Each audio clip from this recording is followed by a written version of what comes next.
Hello friends, আজকে তোমাদের একটা জিনিস শেখাবো, সেটা হচ্ছে ম্যাঙ্গো শেক।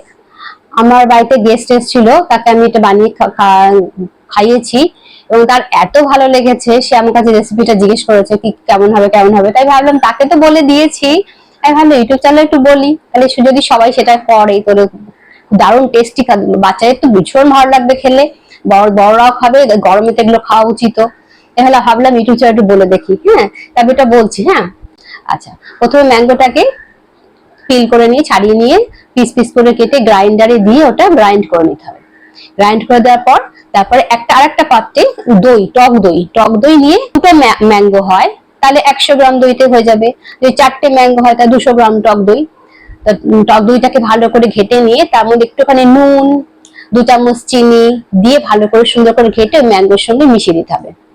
মেশানোর পরে জল দেওয়া লাগবে না, জল যদি দিতে ইচ্ছে করে তো 2 চামচ 4 চামচ, খুব সুন্দর, এত সুন্দর টেস্ট হবে। অল্প একটু নুন দিতে হবে, কিন্তু নুন, 2 চামচ চিনি না হলে না খেলে বাতাসা দিয়ে ওটা ভালো করে খেটে নিতে হবে। তারপর দুটো কাচের গ্লাসে ম্যাঙ্গো শেকটাকে ঢেলে তার মধ্যে ওপরে কাজুর পিস পিস করে কেটে, কিশমিশ পিস পিস করে কেটে, তারপরে কাজু, পেস্তা, বাদাম, অ্যালমন্ড, বাদাম পিস পিস করে কেটে উপর সুন্দর করে সাজিয়ে দিলে খেতে যা দারুণ লাগে না, আমার জিভে লেগে থাকবে পুরো।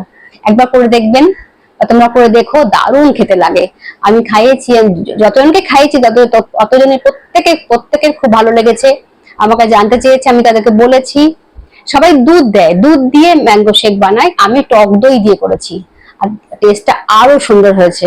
তোমরা করে দেখো, যদি ভালো লাগে আমাকে জানাবে, ঠিক আছে? ওকে, থ্যাংক ইউ।